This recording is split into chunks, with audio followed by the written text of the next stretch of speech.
You're listening to Packers Talk Network. PackersTalk.com.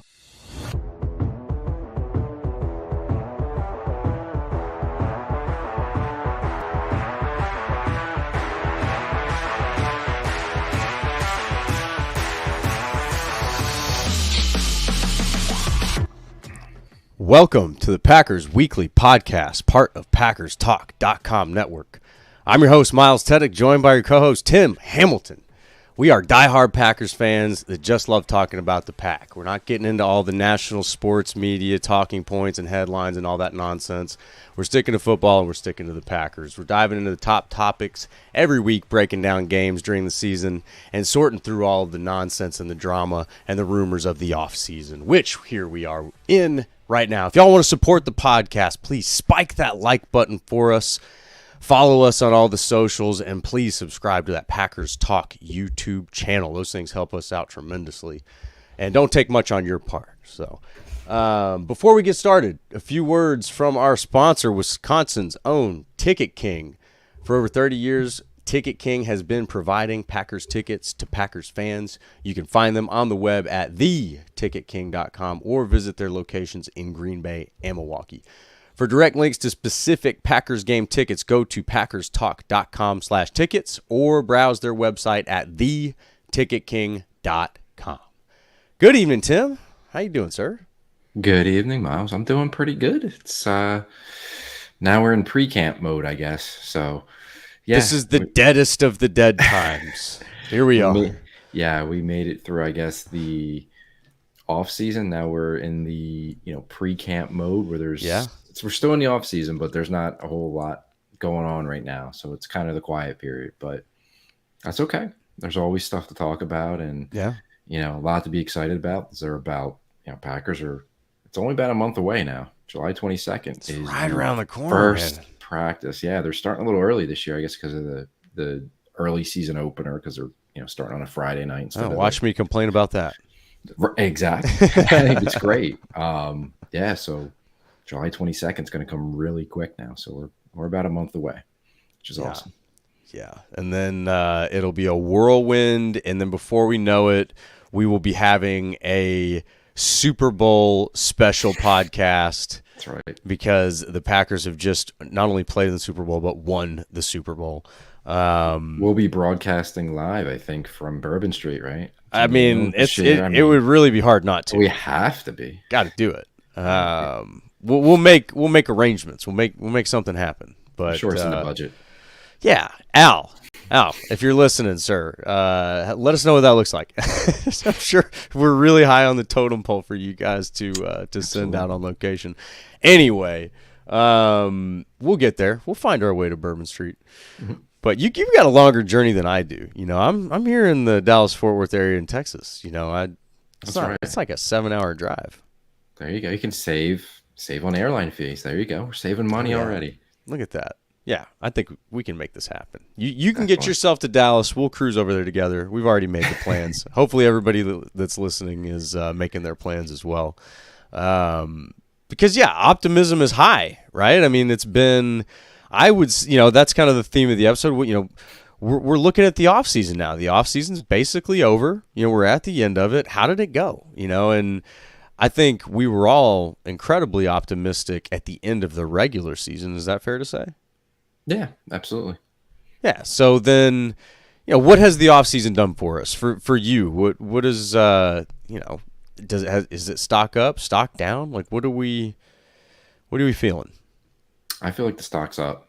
I'm feeling optimistic. Now, I mean, of course, there's a ton of unknowns, and we won't know anything until they actually start playing games. But where they are now to where they were, in January after the loss to the 49ers, I feel better about the team. We had the crazy first day or so of free agency with the Aaron Jones move, Josh Jacobs, Xavier McKinney, and then it was kind of like quiet. We had the draft, and they made all their draft picks, which were exciting. We've broken them down, and then it kind of got quiet again. And it's been I want to say uneventful, but I mean, there were some big. Aaron Jones leaving is a big move. Bringing in Jacobs and McKinney are big moves. It's just been a drama-free offseason for the most part, and we're not used to that. We haven't had that in a few years now. So I guess that's why it kind of feels like it was kind of a quieter offseason. But there were significant moves. And obviously, I think maybe the biggest move, and that's to be determined, is hiring a new defensive coordinator, Jeff Hafley.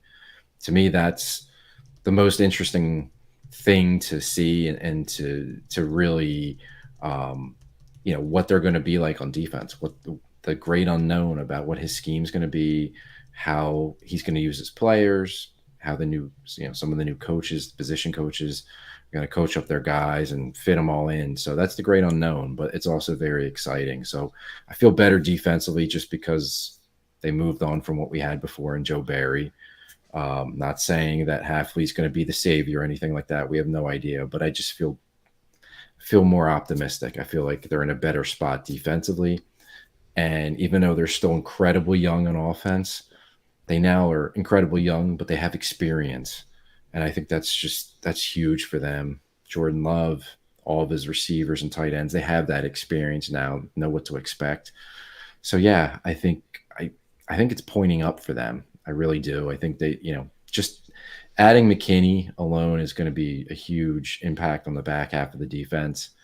And I think Josh Jacobs is at least equal or maybe even an upgrade. I know it's, a lot of Packer fans don't want to hear it, but he may be an upgrade over Aaron Jones. There's an argument to be made there.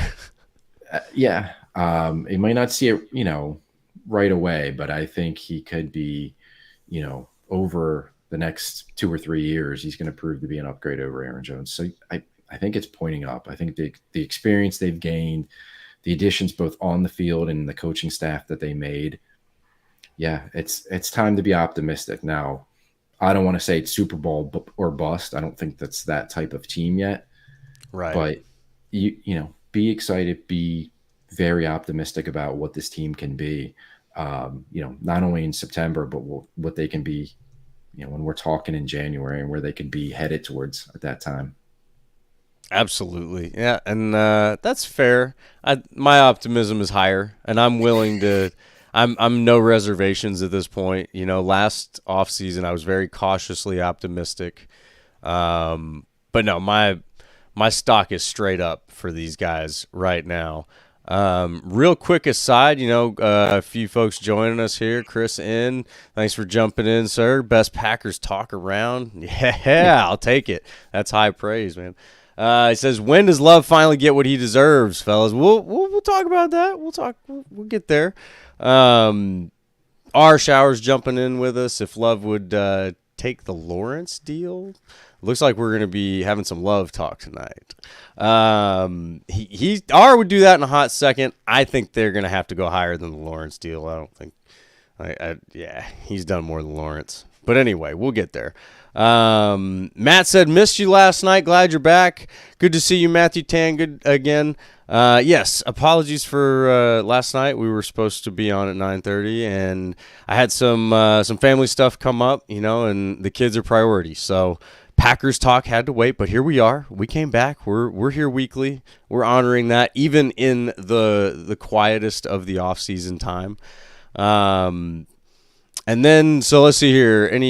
Now we're getting into some chatter there, but as far as stock up, stock down on the off season, I'm stock up. I think it's not an automatic answer because there's a lot of things that were surprising about this off season, right? A lot of it I think went very well, but yeah, definitely didn't see Aaron Jones departing. Didn't see Xavier McKinney. We all wanted it, but how often do we get what we want? Right. Just stuff like that. It just didn't feel like those were the kinds of moves we were going to get. Josh Jacobs, there's so much there. So yeah, for me, everything that happened, it seemed like they navigated it to this point, what we can tell, the best way they could, and including things not going well with Aaron Jones. Like, there's a lot of ways that could have gone way worse, and granted, him ending up in Minnesota is not great.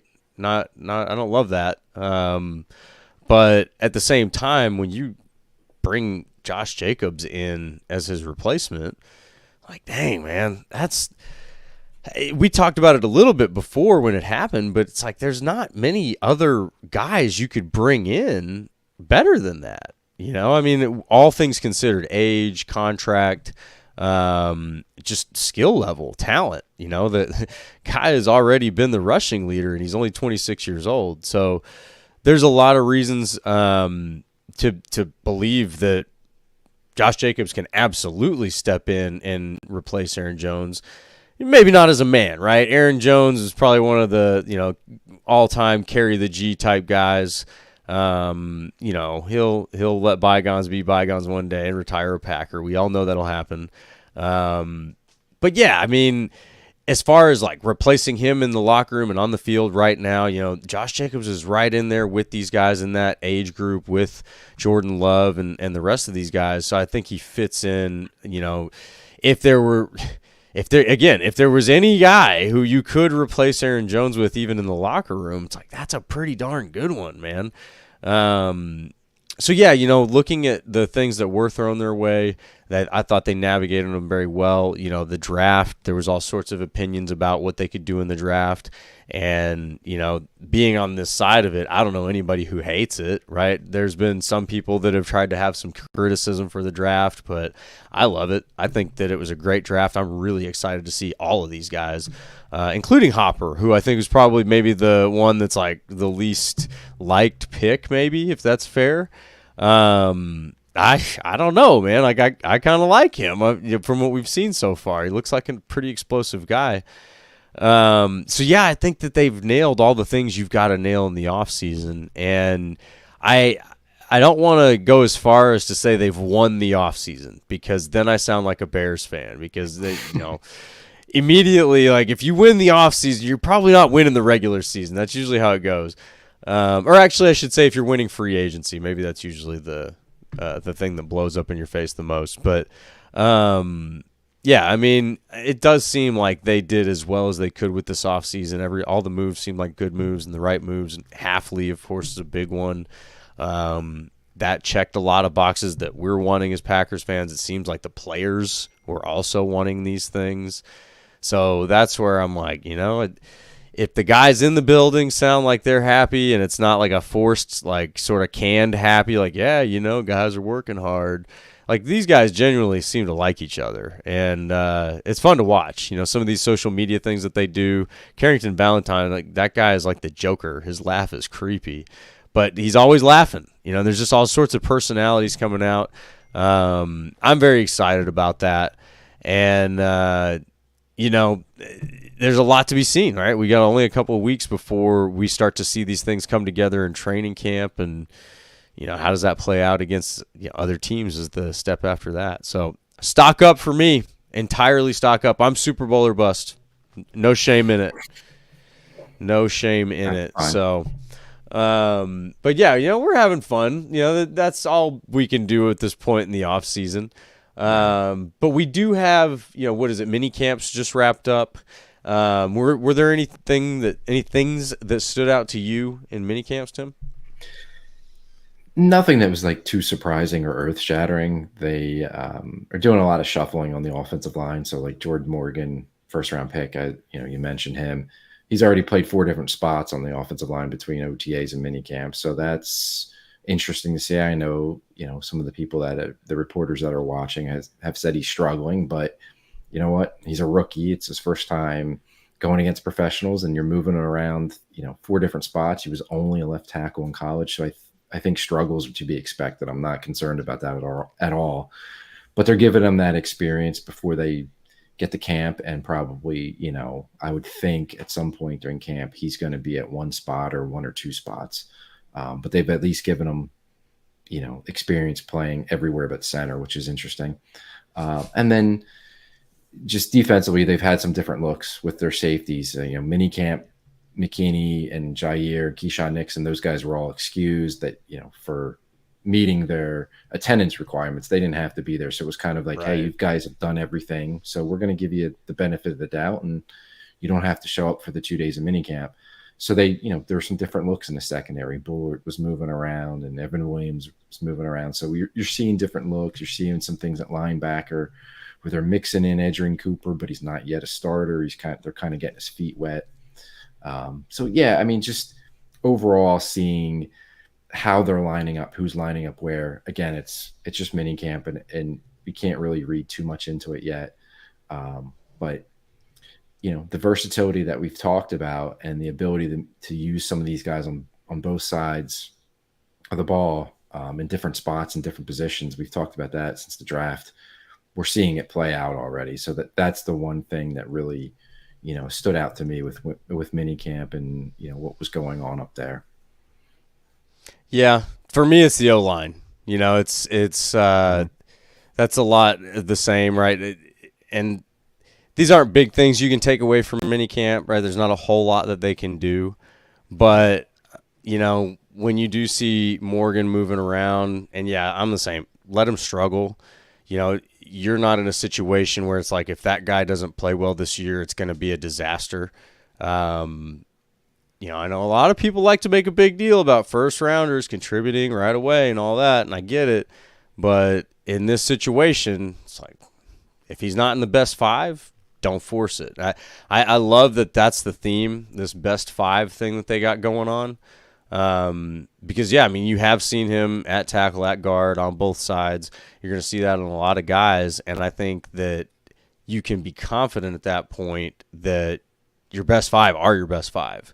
And you also know things about the guys and how they shuffle around if they need to, right? When injuries strike, who did well shuffling versus who didn't. There's some guys that can go from left to right and it really doesn't bother them. Other guys got to stick on one side or the other, but they can shuffle inside to outside. So there's, things that can be learned like that in this time and in training camp. So that'll be hard for us to observe and learn, but that's what I would say the coaches are looking at and why, we can probably take something from all the movement that Jordan Morgan's doing. But yeah, that's what I'm watching. I mean, that's what we need to watch, right? The O-line, if they're not good, that could throw a lot of things off. But you got a lot of talent in the O-line right now, and it seems like everybody's healthy. So that's another good piece of information. There doesn't seem to be any big injury issues. Knock on wood, do all the things you got to do there. But yeah, I'm just excited that things seem to be going smoothly. It's almost like, all right, everybody, just hold your breath. Like, don't let anything catastrophic happen, because things do seem to be going very well. So I'm excited to see that. Excited to see minicamp going the way that it has, and then training camp's right around the corner. So, we talked a little bit about the offseason. Packers fans haven't always had, a whole lot to enjoy in the offseason, right? So there are some offseasons that stand out, even in recent memory.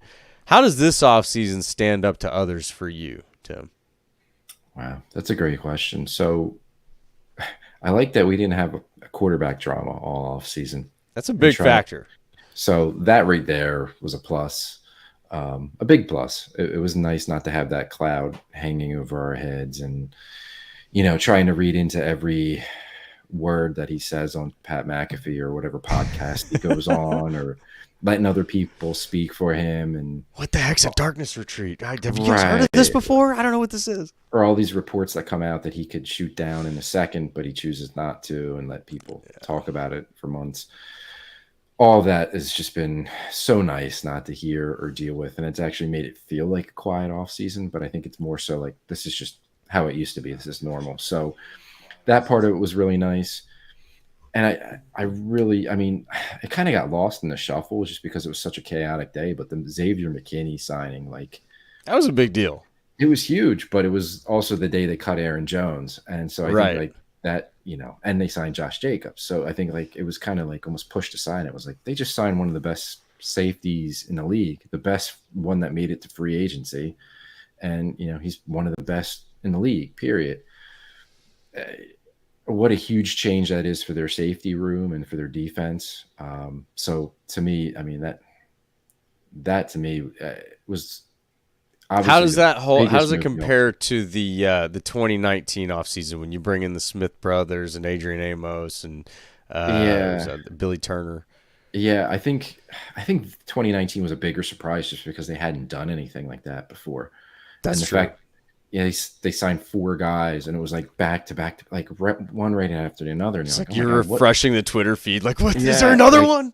like what? Who? Like what's going on in Green Bay? Like, is somebody like is there a hostile takeover? Like who's in charge now? Like what's so? I mean, and that was crazy. So I think that was a little bit different. That's true. We all wanted McKinney. We didn't think it was going to happen, so it was definitely a surprise. But at least we knew, like, hey, 2019 they did make some big moves, so maybe they would again. And we knew that Goot will at least, go after free agents, whereas Ted Thompson completely avoided it for the most part. Right. So it wasn't quite 2019, but it with if you factor in McKinney and Jacobs, it was a big surprise. And again, I feel like McKinney kind of got lost in the shuffle because that was the day they signed Aaron Jones, and that's a huge signing, McKinney. And I think his play, along with the change in defense and change in leadership on defense, is it's going to be significant when we see it on the field. Oh yeah. Yeah, and that's one thing. And we'll make some time for this here in a little bit, but I was perusing PFF earlier, and there are some surprising grades and rankings and stuff in there that I think are interesting to look at, and we'll get there. But yeah, I mean, Xavier McKinney's one of the top in the league, and we really haven't had that. And I don't know how Nick Collins graded out on PFF. I mean, he was obviously an All-Pro, but since then, you had a little bit of decent safety play out of Ha for a little bit out of Adrian Amos, but there just hasn't been great safety play in Green Bay. Yeah. And I think, the last time we had a real taste of that was Nick Collins, and the way that he was able to operate in the secondary with Charles Woodson, obviously another legend. You see what happens. It creates a fun defense to watch, right? Like, I the biggest thing that I talk about is, forever Packers fans can relate to this is, you're usually cringing when the defense goes on the field. Like, oh no, I hope they don't screw up. And that year, they won the Super Bowl when you've got Clay Matthews out there, you got Charles Woodson, Nick Collins. Man, I just wanted the defense on the field. I wanted to see, like, who's going to take the ball away. Is Clay Matthews going to get another sack? What's B.J. Raji going to do? Like, they were just flying around, and I think a lot of that, it comes from elite safety play, because the safety, in a lot of, just from a communication standpoint, is the quarterback of the defense in a lot of ways. Even when the middle linebacker's wearing the the green dot and all that, the safety sees a lot of stuff the middle linebacker is not going to see, and has to be communicating that to the other DBs, right? There's a lot of stuff that they've got to be able to pass back and forth. It's usually why when a big play happens, you see them all yelling at each other, right? You didn't tell me that, or you told me to go here. When you got a guy back there who can orchestrate things well, and then now we're looking at, you got Jair out there, and he's kind of, I'm not going to say he's Charles Woodson, but he is an elite level corner, elite level DB. Now you've got a real good, just a good, well-oiled machine going on there. So I'm excited about that. But yeah, man, I mean, as far as other off seasons, this has got to be one of the best off seasons for Packers fans. I mean, free agency, 2019. Yeah. I mean, free agency started in the early 90s, right? So we're really not dealing with a huge, historic sample size of off seasons that are exciting. This is only a recent thing that the NFL is like a year-round deal. But, yeah, I mean, before 2019, guys, the most exciting thing that ever happened, well, not ever, I guess I can't overlook Julius Peppers. That was an exciting one. Charles Woodson. Woodson and Pickett were the same offseason. Ryan Pickett, too. Yeah. And, I mean, Pickett was a relatively uncelebrated signing. Solid, great signing. Excellent signing. Cornerstone. Absolutely. But people weren't jumping up and down because we landed Ryan Pickett. It was like, oh, well, okay, that's a free agent. Look at that. but it was still that like second, third tier, it wasn't and I think hindsight being what it is, most of the time the teams that won those players didn't do well, right? So I don't know that as Packers fans we've lost out on too much when it comes to the history of free agency and the offseason stuff. There are examples. I know there's probably some people like flying out of their seat with examples. We never got this guy. We didn't trade a 4th rounder for Randy Moss. Well, look at some of the trades that they have been rumored to be in on the last couple of years. Will Fuller and Claypool from the Steelers. Good thing they didn't make those trades. Darren Waller, he's another one, just retired. Like sometimes the best moves you make are the ones that you don't make. So even Khalil Mack. A lot of us were really bummed that they didn't win that deal, but in hindsight, they got the same production out of the Smith brothers. I think they got more production out of the Smith brothers that they would have gotten from Khalil Mack. Yeah. And all they did was they didn't give up any draft capital, right? They signed them as free agents. And I think they signed them, I think the two of them cost less than Khalil Mack, but I could be wrong about that. But I do remember looking at it going, dang, man, like they basically got Khalil Mack by signing the Smith brothers, but they didn't give up any draft capital. And so a lot of times the things that don't happen are probably the best things that could happen. Exactly. But from a Packers perspective, the things that have happened this offseason, and in 2019 was really exciting. R makes a good point. Amos was very good until his last year. I agree, and I think he was a good leader. I think that he was up there and as far as good communicators and leaders. There were certain things that he did on the field. If you paid attention and watched him, you're like, dang, man, that was savvy. And you can just see that he's paying attention to things that other guys might not. But neither here nor there. Solid player, reliable player. He wasn't Xavier McKinney. It was a very good signing, but Xavier McKinney is a different tier of safety. That's why I'm looking at this going, oh, dang, man, like this is different. We're getting back to a real serious Packers defense here, and I mean, for me, this has to be maybe one of the best Packers off seasons ever, right? It's got to be a top 3 for me. I was always growing up, like we're talking about Ted Thompson, he just never did anything exciting. You did learn to trust in Ted in his drafting for the most part. He had some bad years later on, but he still gave us Aaron Jones and Kenny Clark. Let's not forget. So I mean, it's got to be one of the best, right? Yeah, I mean, if you're looking at since the start of free agency, sure. Yeah, I mean, there's some good years with Ron Wolf when he was building the team in the 90s and they were adding some guys. Reggie White. Obviously, Reggie White. That's probably number one, right? That's the biggest and best, most impactful free agent of all time in not only Packers history, but in the NFL. Yeah. So Wolf had some years, but if we're looking at just from Ted, I mean, I think it was 2006 when they signed Pickett and Charles Woodson. Yep. And that was Ted's second off season. So we didn't know yet that he was going to completely ignore free agency. It was kind of and those were exciting moves, but Pickett was kind of seen okay, that's, he's a good player. And Woodson, they signed right before the draft and nobody else wanted him. I mean, he was coming off injuries. He was seen as a bad locker room. Right. Yeah. He was washed up in a bad locker room guy, a guy that got hurt.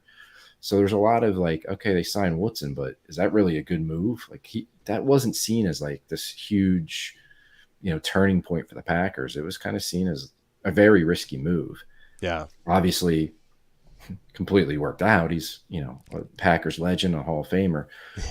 But then after that, that was my point being that was Ted's second year. So we kind of, I guess, were expecting him to be active in free agency, and then he wasn't. Julius Peppers was one guy who came out of nowhere. Later, yeah. Right. I mean, so our off seasons were basically let's gear up for the draft, and let's see who's improving, what news comes out of May and June about who looks good in OTAs and minicamp and what they did in the draft. So there were a lot of quiet off seasons for Green Bay. And then since Goody's taken over, he's been more active in free agency. But 2019 was kind of, that was a shocker what he did. But then since then, especially when they were, paying the guys they signed in 2019, plus some of their own players, they didn't have the cap space to really be active. So he was bargain hunting. Right. And now here he comes. They have some cap space this year, and he's able to go out and get Jacobs and McKinney, which, I mean, have the potential to be huge team-changing moves for the franchise. They really do, and these guys, they'll be here for several years, right? Like this is I think both of them at least 3 years. There's Jacobs is like 2 maybe, but yeah. I mean, those contracts, who knows how they work out, but because you can always get out of them, with the way they're structured. But of course, yeah, I mean, Jacobs and McKinney, you're getting them in the prime of their careers too, which is the biggest thing. You're not signing some 33-year-old, safety exactly, or 30-year-old running back. That was probably the knock on Julius Peppers, was the end of his career, but man, he was still a hell of a player.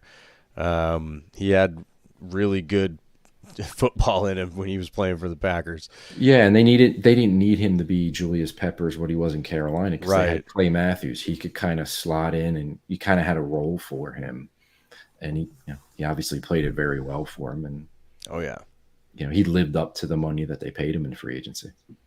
Our Showers with another good one. It says wasn't a free agent thing, but stealing Amon Green was a huge get. That was a good one. Yes. That was a good one. Sneaky move there. Stole him from Mike Holmgren. Yeah, out of Seattle. Didn't want him because he fumbled too much. Which, they figured it out, and then he turned into an amazing back. All-time yeah, shout out there, because that was an excellent move in getting Amon Green. That was something that probably stabilized Favre's career. Yes, he was at his best when he had a good running back behind him. Especially the latter half of his career when he had the running back and they had that great offensive line in front of him. Yeah, absolutely. So one of the better off seasons, I'm going to say one of the best off seasons for the Packers. Not only all of the stuff that they did, but the lack of drama. Right, yes.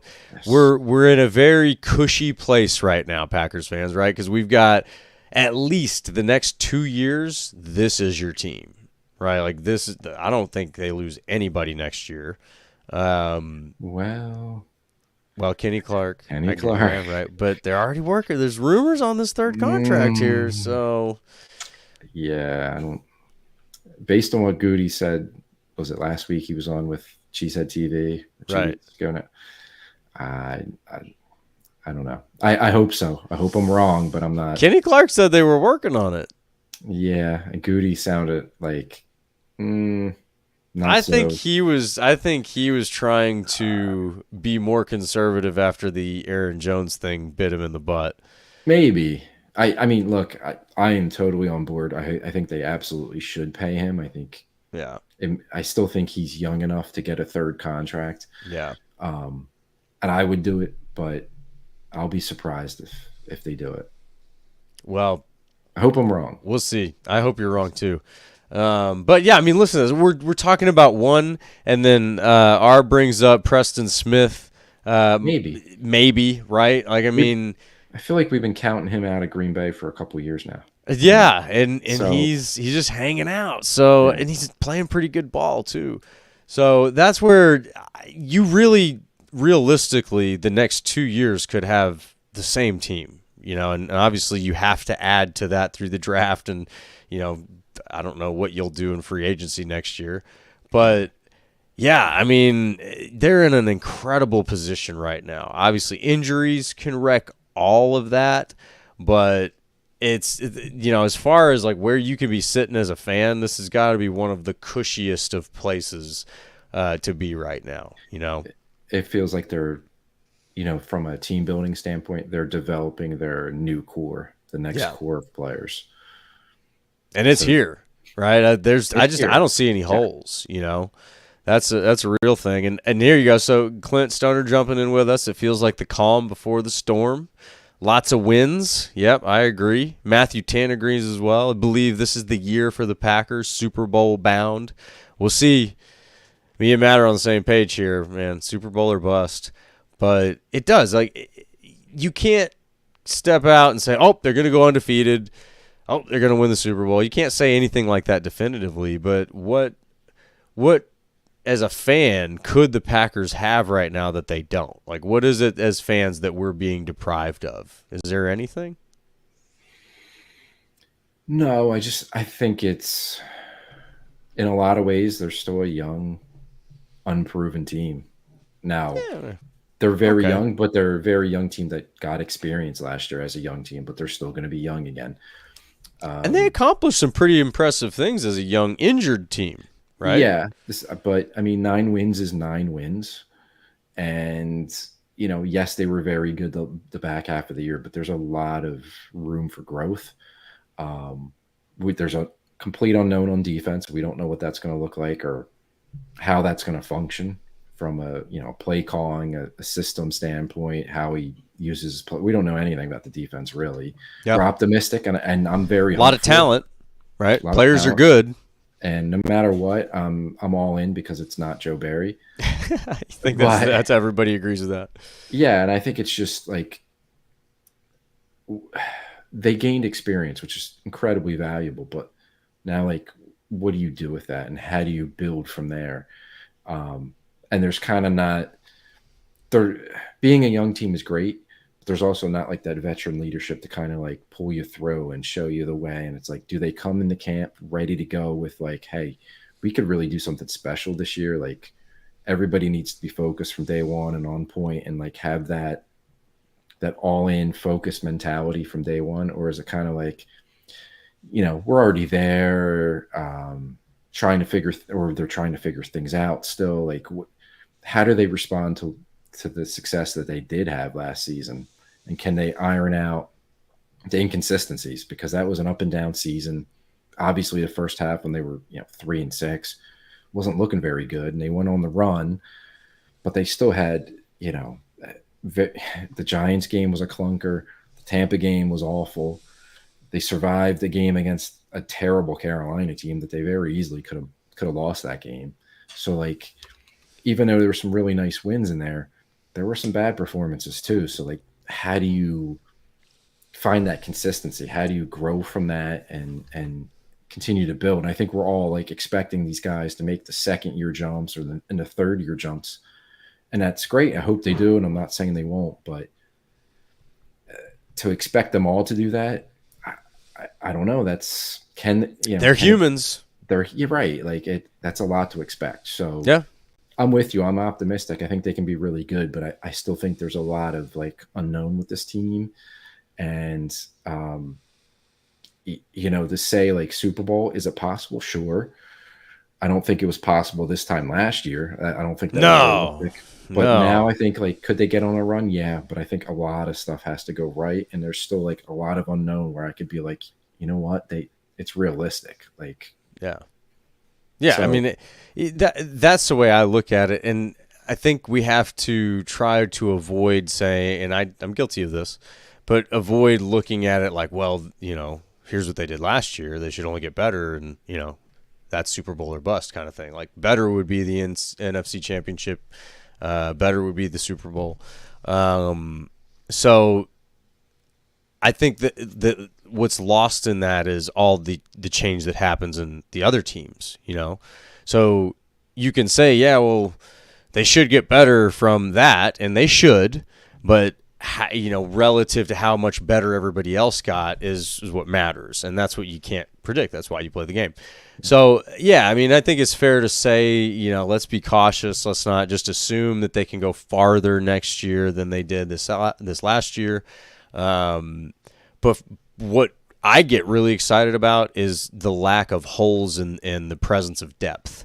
Right, you look around. Agreed. It's like, man, we got deep receivers. Well, we got deep tight ends too. And like, running back room's looking kind of deep now, and line's not that shallow anymore, and you got depth pretty much all throughout the defense. So and you don't need every single starter at that point to stay healthy and be perfect, right? And I think that that's the thing that everybody hopes for, is that all of your starters stay healthy and be perfect, right? You all go forward on your Madden rating. And that just doesn't happen, right? Somebody's going to get injured. Somebody's, going to not play as well as they did last year. Who is it? Where is it? Why is it? We don't know. We'll find out. If anything, I would point to the linebacker position at being maybe the highest risk of volatility, because you don't know what Cooper will be. You know, obviously there's high hopes for him, and he seems like he's fitting in pretty well so far. If Quay Walker either takes a step backwards or gets hurt, all of a sudden linebacker looks pretty thin, you know. So that's one that, okay, you know, that could be a flag, but it's like, man, there's just not a lot of that, you know. In the secondary, they're deep, you know, and D-line is deep. So that's what I get really excited about. You know, the Packers in 2010 to win the Super Bowl had to have all these next man up mentality guys coming in because they had the most guys on IR that season. You know, they lost a lot of guys that season. So I think it's your ability to lose guys and still do what you want to do that I think, you know, gives you that sort of Super Bowl potential, if I can say that. Yeah. That's where I'm coming from. So I think you make a great point when you brought up depth, because when we've talked about this, but when they got done the draft, I think the biggest thing was depth and competition that they provided to the roster, because they drafted 3 safeties and 2 linebackers and 3 offensive linemen. There's so much depth. And then we were talking about, like, are there any positions of need now? Are there any free agents they can go get? And we were kind of like, well, maybe, but I feel pretty good about their roster. Like, let's let this thing play out and see what they got, because they added 11 draft picks, and they added McKinney and Jacobs, and even Andre Dillard provides depth, and who knows. Yeah. So I feel pretty good about the rosters. Like, between now and the end of July, if they add somebody, you know, veteran, great. I'm not going to say, like, don't do it, but I'm not sitting here, like, looking at, you know, checking Twitter every day. Like, are they going to sign somebody? Like, who's available? Like, I feel pretty good about it. And that's not something that most teams can say, like, where you feel now, who knows how it's going to play out in training camp in the preseason. You may get to August and be like, you know, they really need another linebacker, or they need another corner, or whatever. But I feel really good about it. And that's huge, because you need that. You need depth throughout a 17-game season, because you're going to have injuries. You're going to have guys who you're expecting to make the jump that didn't. And you know, there's going to be players that have to step up. And if you're a deep team that can get through the marathon of a season, I mean, it feels like it goes fast, but it's 17 games, and what these guys have to go through to be available each week, you need bodies, right? Mm-hmm. And if they have that depth, that's huge. And I like your comparison to 2010 when they had all those injuries, and you had, like, Desmond Bishop and Charlie Pepra step up, and you know, a young Jordy Nelson before he emerged, and Andrew Corliss and James Starks and all those guys, like, step up. So I wonder, like, that team in 2010, they had the previous season, 2009, they made the playoffs. They had the heartbreaking loss to the Cardinals, who went to the Super Bowl. So, you know, right. And, you know, they could have won that game if the referees would have seen an obvious roughing the passer. Aaron Rodgers had a hand in his face in overtime on the fumble. But so are they going to be like that, or are they going to be like the 96 team, which kind of took a few years? They won playoff games, but they kind of, like, built up to it. Yeah. And, like, I remember, you know, I was young, but I remember that team, like, going into the 96 where, like, you could just feel it. Like, it's going to be their year. They've beaten the 49ers. They got to get through Dallas, but it's like, you knew that was a special team. And, like, sooner or later, that team was going to be a Super Bowl winner. You knew it. Whereas 2010 was kind of, I felt like they were a good team, but it was kind of like a surprise, like, that they were. Yeah, they weren't there yet, but there was the sense that, like, man, they just went toe-to-toe with the Cardinals offense in that playoff game. Like, who is stopping these guys in the playoffs? It was always, do you have a defense that can stop anybody? Yeah. You know, even in Favre's years, right? A lot of times it was just like, oh no, is the defense going to give this one up? So yeah, I mean, that's why I'm looking at this going, man, there's a lot to be excited about. There's not a lot to be nervous about. You know, more than one thing has to go wrong for the season to be derailed, I guess really is what it comes down to. And short of maybe like a Jordan Love injury, even that, you could probably operate this offense pretty well with all these weapons, you know, with your backup.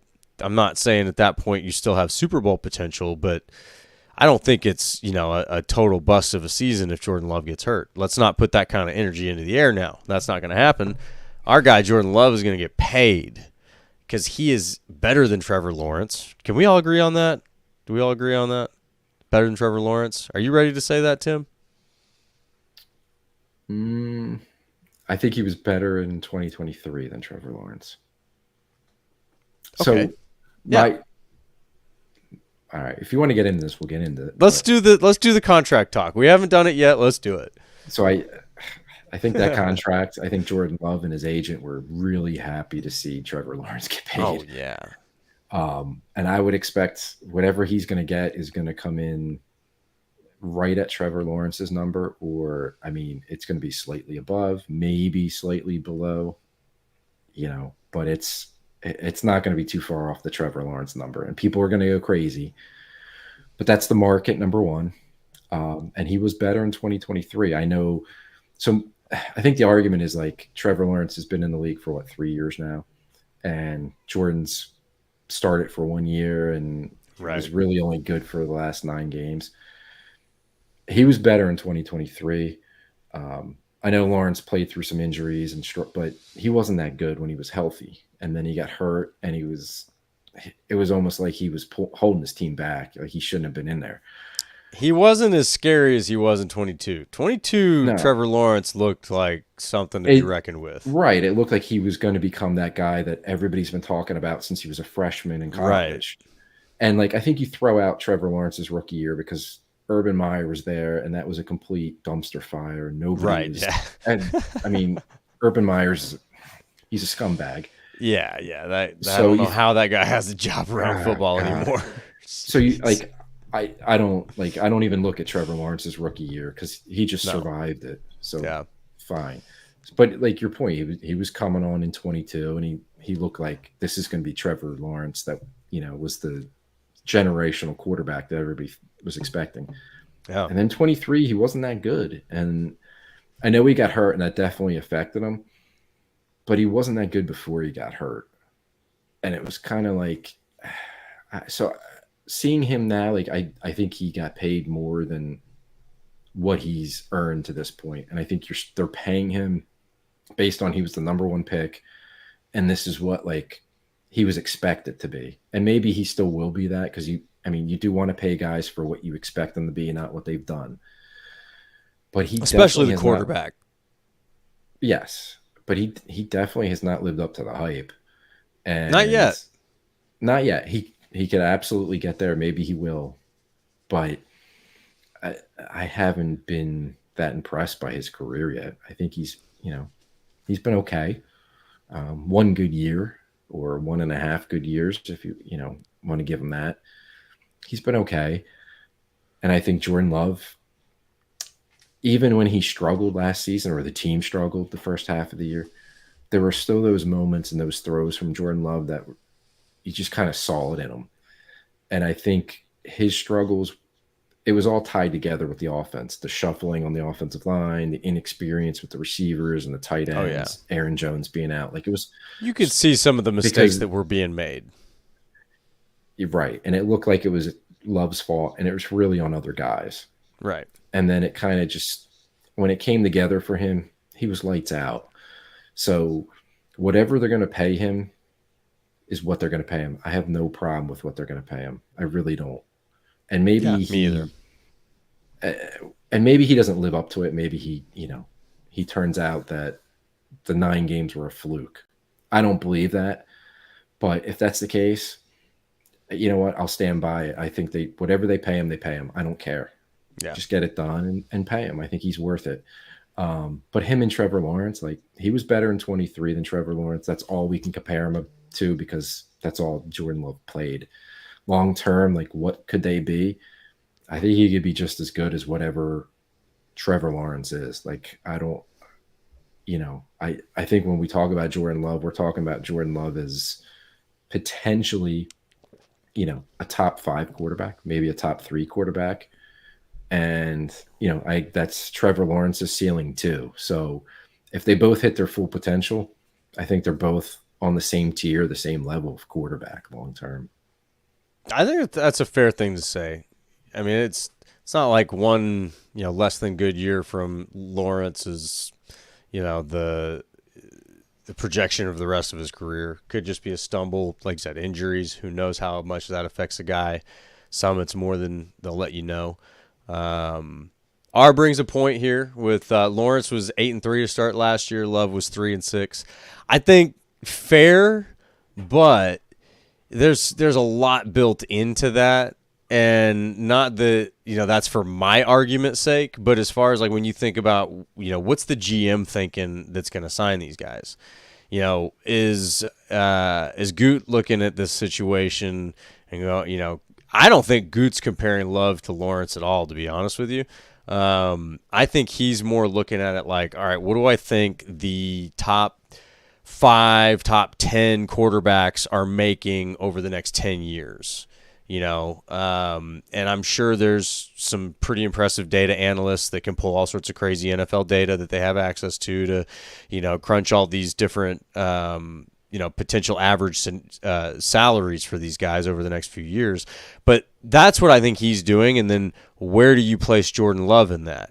And I think that that's where you kind of look at it as a tiers. Like maybe you think he's a top 10 guy this year, but eventually you think he's definitely a top 5 guy. Okay, well, get him for the best top 5 money you can, and that's where it comes into the amount versus the length, right? And why the Mahomes contract is, pretty team friendly when you look at it over the period of time. When they've got him for the deal that they got him for, it looked great, really impressive on the front end, and then you get a few years into it, and it's all of a sudden he's not even a top 15 paid guy. Looks brilliant on the Chiefs side. And I think that that's probably what the Packers are trying to accomplish. And I don't know that Jordan Love's camp is against that. I think that if you're the quarterback at this point, you have enough information from Mr. Brady to show you that you can't just suck up as much salary cap as you possibly can and expect to win. You have to get paid, but you have to get paid strategically. And it's kind of like Bezos running Amazon. He only got an $80,000 a year salary, right? But you got billions on the other side of things. So what does it matter? I think at the end of the day, make sure the player is being compensated what he should be, but the team has got to be trying to find a way to get that value out of that contract, and that's probably the dance that they're doing right now. And so, Trevor Lawrence's contract is just another piece of data that you're plugging into that model, right? Is you're looking at it like, all right, well, is he a top 5, a top 10 guy? Probably not a top 5 guy yet. Top 10? In 22, was he on trajectory to be a top 10 guy? Yep. Do you expect that maybe he could be a top 10 guy this year? I think Jacksonville looks at it that way. So, yeah, it's a data point. All right, here's what his contract is. We see him as this, and as his contract goes out, here's what he's getting paid, and, maybe he's a top 10, top 5 guy. So, yeah, that's how I think they're looking at it. And they did a good job with Aaron Rodgers over his career of navigating it that way. Make sure the athlete gets paid. Also, let's not destroy the rest of the team's salary cap because you have a good quarterback. And other teams are totally willing to just destroy the rest of their salary cap for the good quarterback because they think that that's the golden goose. It's like, yeah, you got to have a good quarterback. Well, like we've talked about, like there's obviously other pieces to this puzzle. Brady showed you how it was done, right? Like if you just pay the quarterback a fair amount, make room for the rest of these guys, you can win some real games. So I think that's what they're trying to accomplish.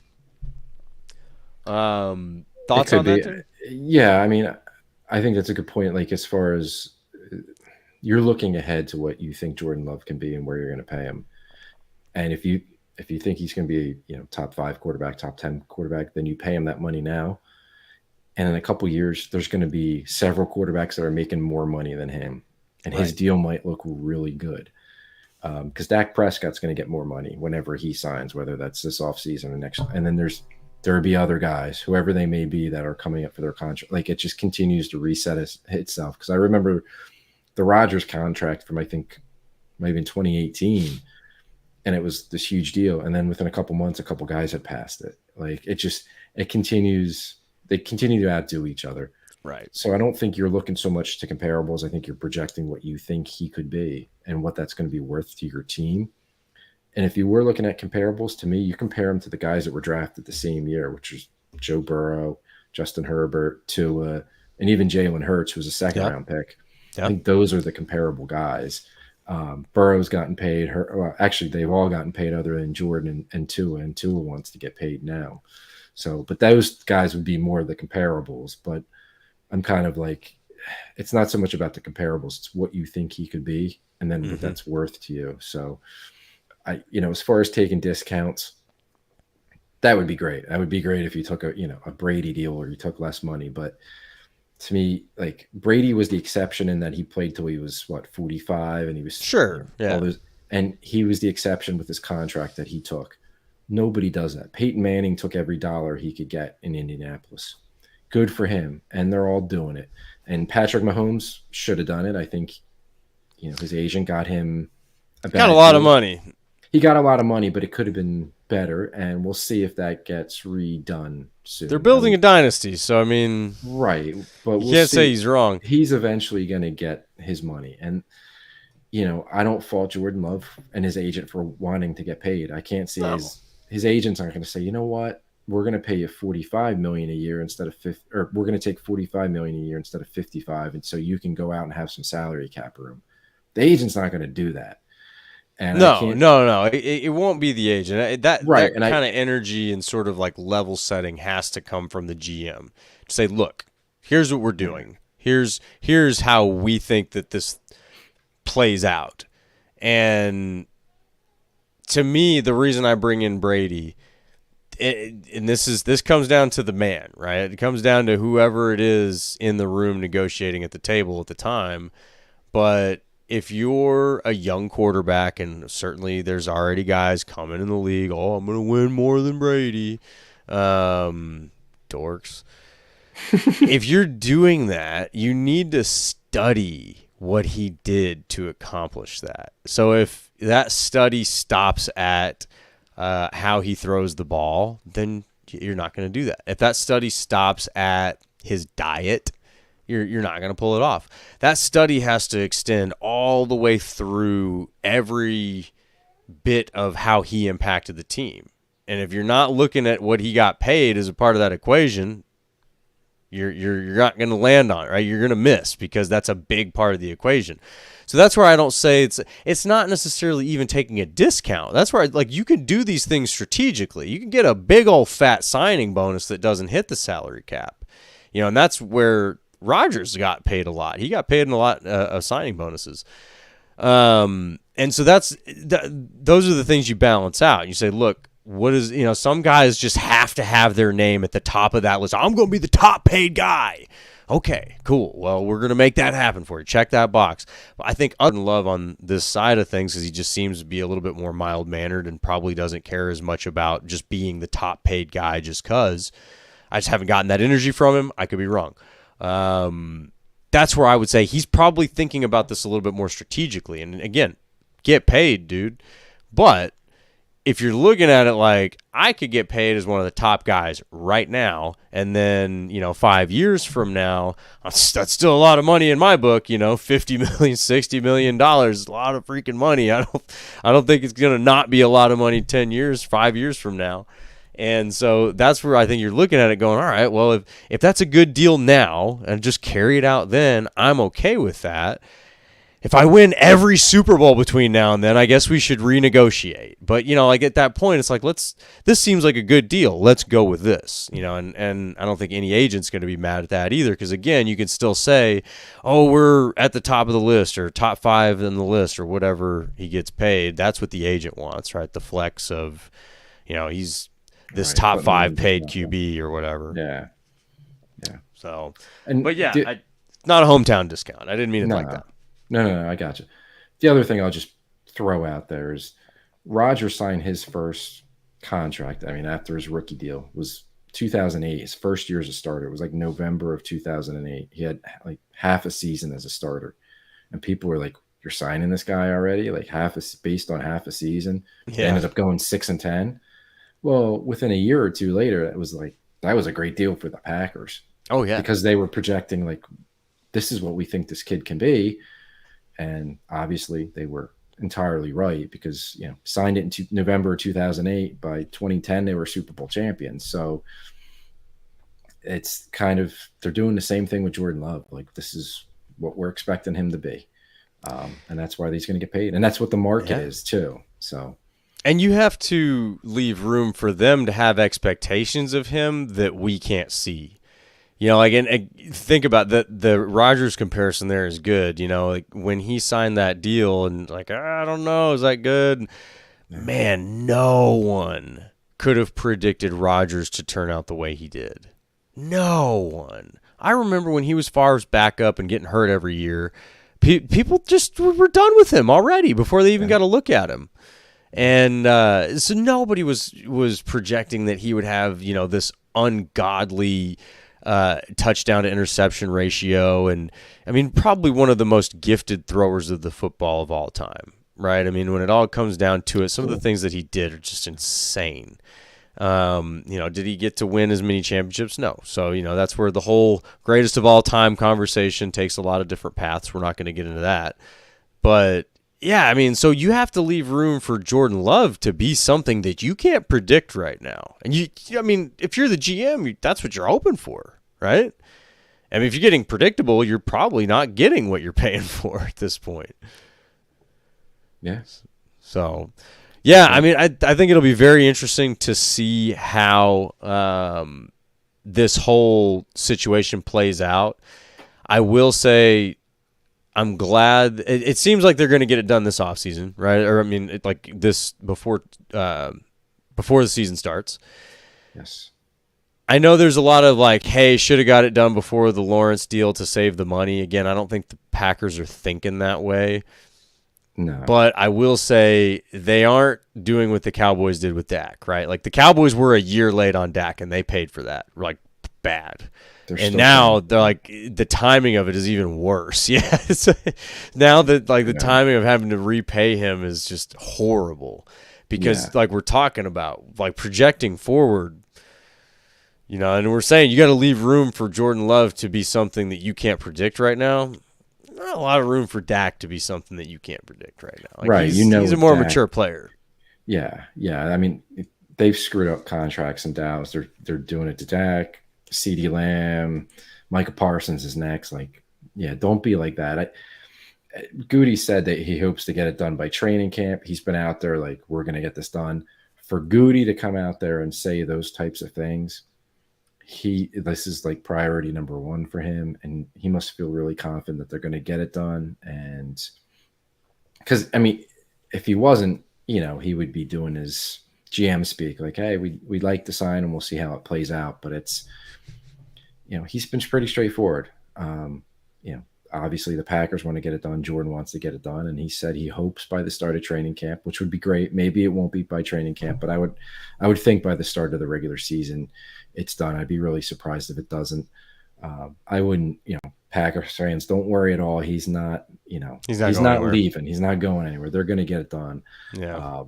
But it's just for Goody to be out there talking about it gives me confidence, because otherwise we know how buttoned up Goody is. He doesn't reveal a whole lot. For him to be out there talking about ongoing negotiations, even though he's not revealing a whole lot, but for him to be saying what he is saying about Jordan Love's negotiations, it makes me feel confident that it's, top priority for them, and they expect to truly get something done soon here. It's a good sign that whatever the reason is that it's not done is not something that they don't think they can overcome. You know what I mean? Like, it could just as well be like some administrative stuff. Like they've already agreed on, the big stuff, and it's like, all right, well, we got to figure this out. How does this hit? Where does this hit? Stuff like that. That's why he could have a level of confidence that he had. Want to give Clint Stoner a little. He's got a comment in here. Truth on Pats is a weak ass division with a weak conference year. After year walking in playoffs with number one seat. Just my opinion. I get it. It's everything's relative, and circumstances matter, but you can't say that Tom Brady's contracts didn't factor into the success that they were able to have. I mean, they had some really impressive defenses, and they had nobody on offense. And Anyway, this is not a Patriots podcast. No. We don't have to get into all that. But yeah, I mean, I think that we can be very comfortable in the fact that it will get done. There doesn't appear to be a very large gap, if any gap at all, that they can't overcome. They won't overcome. I think they get it done. And I think the Packers are looking at this and probably projecting Love to be something that you can't predict. So, you're not going to predict Love to be better than Rodgers. You wouldn't have predicted Rodgers to be better than Favre. Nobody wanted to do that. But it could happen, so strap in, because Jordan did get to learn directly from Rodgers while he was playing his best football. Let's not lose sight of that. Watching the chef while he's cooking, man, that's different than reading the recipe book afterwards. So, so I'm excited. I don't think that there's anything, kind of back to the theme of the offseasons. Like, this is, I think, the cushiest of places that a fan can be right now. There's no QB drama. There's no head coach drama. We don't have an owner to be dramatic about.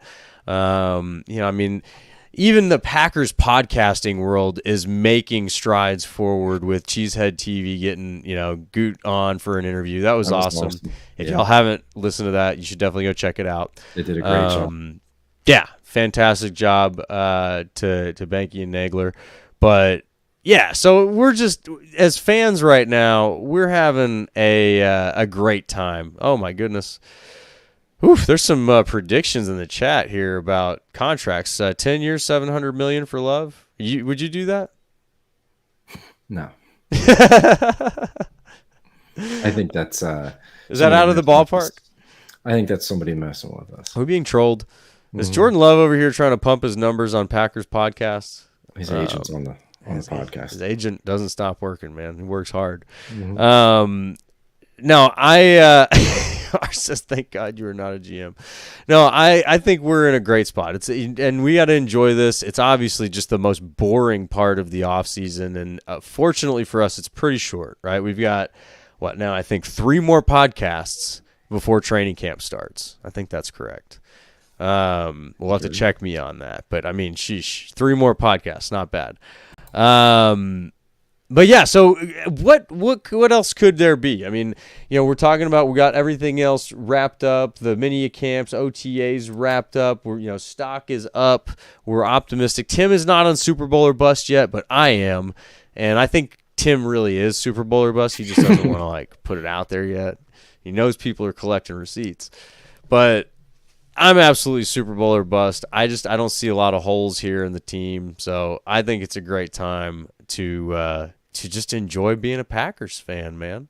I like your optimism, and I enjoy it, and I think it's amazing that we can actually be sitting here realistically being able to talk about a Super Bowl. Yeah. Like a year ago when we started this thing, we couldn't talk about. We had no idea. We had to put that word away. Right. Everything was unknown. It was, new starting quarterback, completely new, young and inexperienced offense. So now that we've gone through that year, we can be sitting here and be saying Super Bowl. It's awesome. It's amazing, and yeah, let's all be optimistic, and we'll get through these next month, 4 weeks, whatever it is, right before as we lead up to training camp. But it's going to be here quick, and then the excitement hits us. Oh, yeah. Once training camp hits, we might even have a couple of spontaneous pods pop up. We'll have to get in and talk about something. But, if you guys have some stuff that you want to talk about between now and then, shoot us the comments. We'll see what topics we can come up with and chew on a little bit. Some questions we could answer maybe. We are still working on getting some guests, so stay tuned. We're trying to bring in some other folks, other voices for you guys to get. And we're trying to bring in, just good perspective, right? Just some stuff that maybe you don't always get. So stay tuned on that. But, we're always very grateful for you guys hanging out with us, Packers fans, on the Packers Weekly Podcast every Monday night, except for tonight because it was Tuesday, because family stuff came up last night. I'm so sorry. Mostly every Monday night at 9:30 Central Time. Part of PackersTalk.com network. Excuse me there. if y'all would, if you want to support the podcast, please spike that like button for us. Check us out on all the socials, YouTube, Twix, Facebook, Instagram. Subscribe to the Packers Talk YouTube channel. That helps us out a ton. And we will see y'all next week, Packers fans. Go Pack!